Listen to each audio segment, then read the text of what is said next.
Amad Diallo has suffered with this team. Welcome to the United Sport. Here is my match reaction and player ratings of our 2-1 win away to Victoria Plzen. First of all, guys, don't be fooled by the results. We do quite have a long way to go, especially with these players.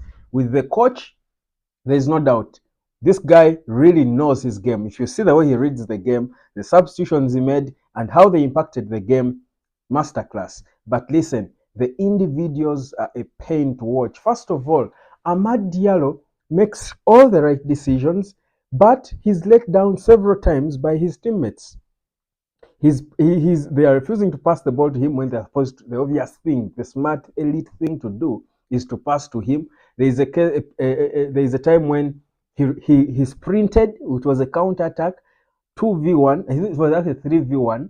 He's sprinting. There is him and I think Anton on the left.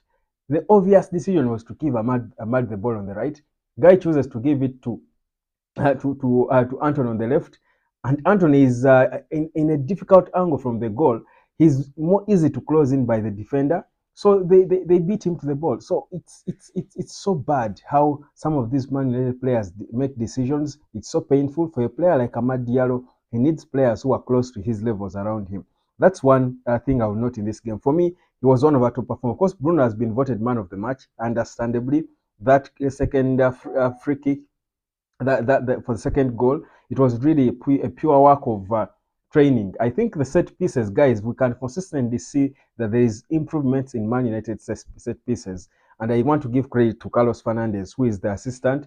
To Ruben Amorim, assistant head coach, but he's also the guy handling the set pieces. I thought beautifully scored goals. You know, there are things Hoyland does and you think is a good footballer, and then there are certain things he does and you wonder what is wrong with this boy.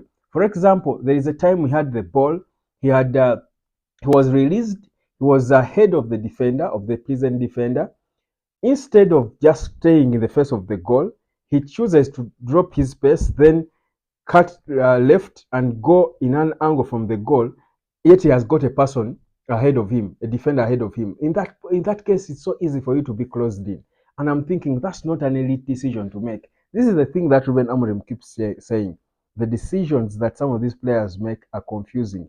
But again, I want to be so positive. First of all, I'm not going to talk about the name Marcus Rashford until he leaves Man United. I will never come here and talk about him unless he's leaving or unless it's something to do with his departure. Because I think I've just given up on him. This boy is done. He's completely done. Let me just leave it at that. I won't go back and forth with him. But proper going to the team. Andre Onana, again, going back to those things of overplaying in the back, again, goes back to decision making. You're out of your goal. The goal is way too naked out there. There is about 3 or 4 bodies in red against you. Why aren't you clearing the ball away? Anywhere will do. Kick the ball away. You're trying to pass to a guy who is close to in a tight position. I've said it here before. Andre Onana keeps putting his colleagues into tight, difficult positions. He will take all the blame for me for that goal, by the way. He will take all the blame because he had no business trying to pass to delete. You can't blame delete at all for that. I think it's painful to watch. But going proper into the team, I think the Man United defense actually is not so bad. If you think about it right now, the areas to improve in Man United could be the attack and, of course, the midfield, how we transit in attack, how we build up, how we pass. We give away the ball so easily. At times, we over, we are shy. We are afraid to attack. There's a point where I was almost dozing rather at some point.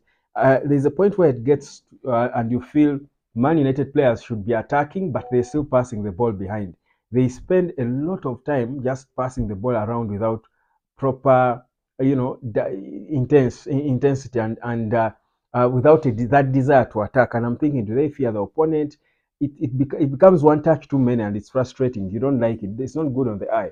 But that said, going into the player ratings, themselves, Andre Onana in goal, I would give Onana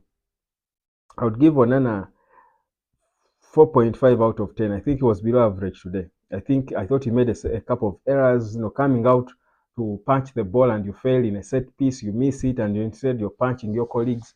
it doesn't look good. I think it was a bad game. Again, this is the second bad game for Nana. I think he needs to get his stability back. Of course, it happens, but I think it shouldn't be happening now, honestly. In the defense, delete Lisandro Martinez and Mazraoui. I think they tried, they played their part, I think, quite well. I would give them all across the board. I would give them 6.5, 6 out of 10. Let me just give them 6 out of 10.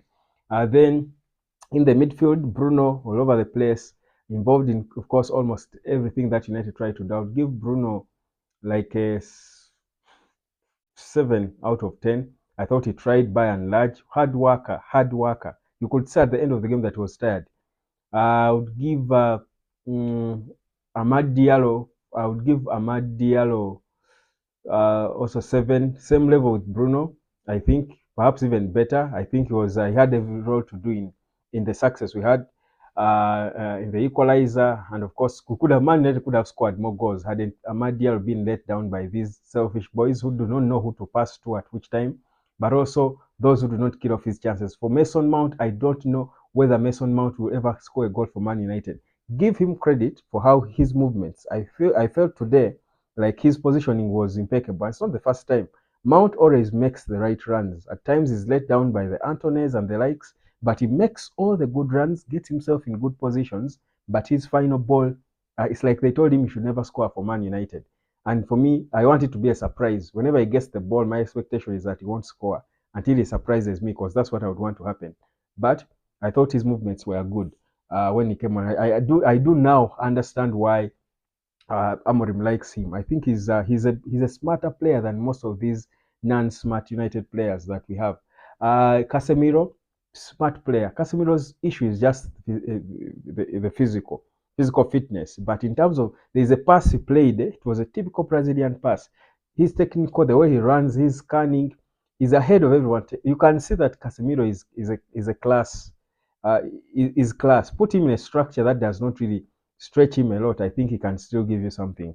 I thought he had a decent game. I'll give him 5.5, above average. But of course, because of age and his physicality, you don't expect him to match the energy of these youngins. Then Hoyland, of course, comes off the bench and scores the 2 goals. Could have scored another. Again, I'll be rock and a hard place, I should say. But I'll give Hoyland a 6 out of 10 for his 2 goals. Then again, I don't talk about Rashford. I won't talk about him. Then let's pretend he wasn't there. Zakzi as well was wasteful, dropping a lot of balls. I mean, he tried a bit in few moments at the start of the game. I would give Zakzi a 5. I thought he was very average today. So by and large, Amorim, his substitutions changed the game. So you give him that score for how he was able to read the game. I think his game reading is quite good, and he has proved it over time. At times, he's let down by the personnel, but you read into what he's trying to do, and it makes sense. You thought Ugarte came on at the right time, brought the energy in the middle, because Casemiro was, tired. Bruno too was tired, so his substitutions were on point. I would give Amorim a 7 out of 10 for his handling of the game. But by and large, the entire team, in terms of performance, it was a poor performance. It was a poor performance. We still do have a long way to go. We don't want to look this way against Man City. You see that Man City is in shambles. Trust you me, they can destroy us. We need to up our game like so much. My name is Webb. Like, share, and subscribe, and let me catch you later, fam.